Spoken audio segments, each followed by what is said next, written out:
Who trusts BLM after the past few years? Welcome back to my channel, folks. Let's dive into a case that's got everyone talking. Daniel Penny.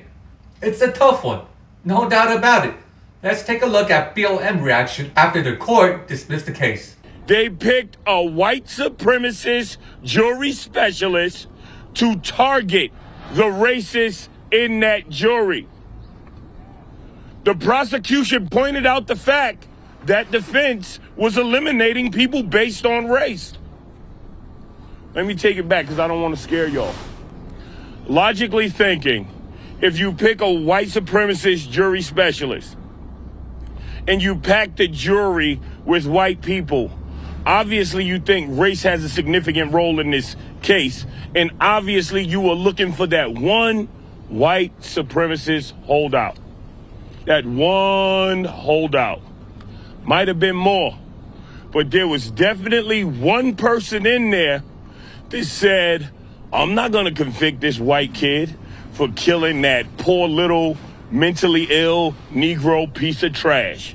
Forgive my language, but I'm proving a point. This is how they think.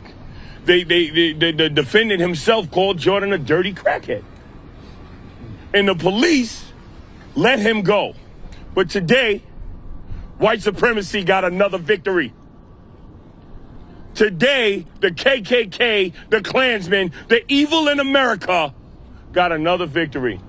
Just like everybody else seeks justice on their own, just like everybody else has vigilantes, we need some black vigilantes. Right. People want to jump up and choke us and kill us for being loud. How about we do the same when they attempt to oppress us? Right. I'm tired. Tired. I know you're looking for us to be like, oh, go and march. Go and march. No. This weekend, I want you to hold a community event everywhere from the Bronx to Houston to Seattle to Florida. Black people hold community events and talk about what you need. Listen, this is nothing like George Floyd's situation. BLM is at it again, trying to stir up chaos and ignite riots across the country. But let's set the record straight here. George Floyd wasn't out in a public space threatening anyone's life. Jordan Neely, on the other hand, he really crossed that line. Witnesses on that train heard him loud and clear.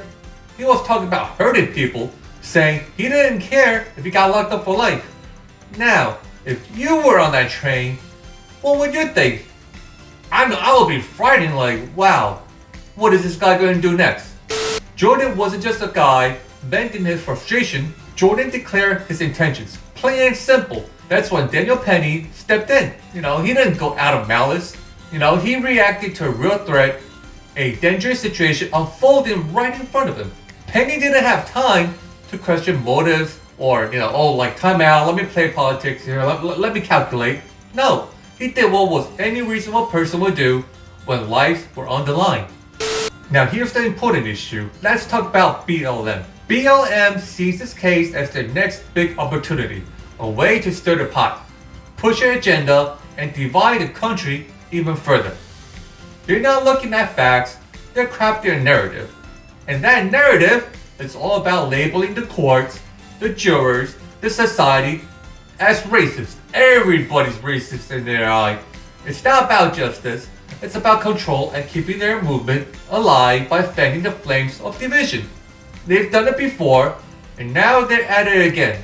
Back in 2020, BLM raked in about $30 million off George Floyd's death. A tragedy, no doubt about it, but what did they do with that money? Did they uplift communities they claim to represent? Did they give money to Floyd's family from the millions of donations they received? Nope. The people actually suffered, not a dime or a penny. Instead, they went out and dropped $6 million on a mansion in Los Angeles and another $6 million for a mansion in Toronto, Canada. A total of at least $12 million. For themselves, 2 mansions. One is enough, but they need 2.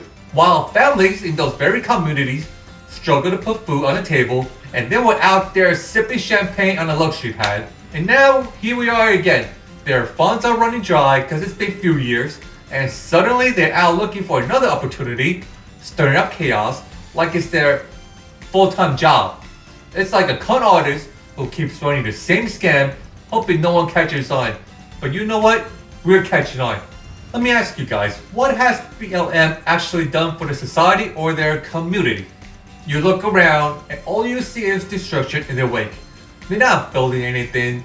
They're tearing everything down. The people who truly needed help, families, communities, they didn't see any of that money. Instead, it's like they turned tragedy into a cash grab, and now they're trying to play the same hand again. And let me tell you something else. This isn't just wrong, it's very evil. There are people out there struggling every single day, and they trusted this organization to help. Instead, BLM took their money, took their hopes, and left them with nothing but more division and destruction.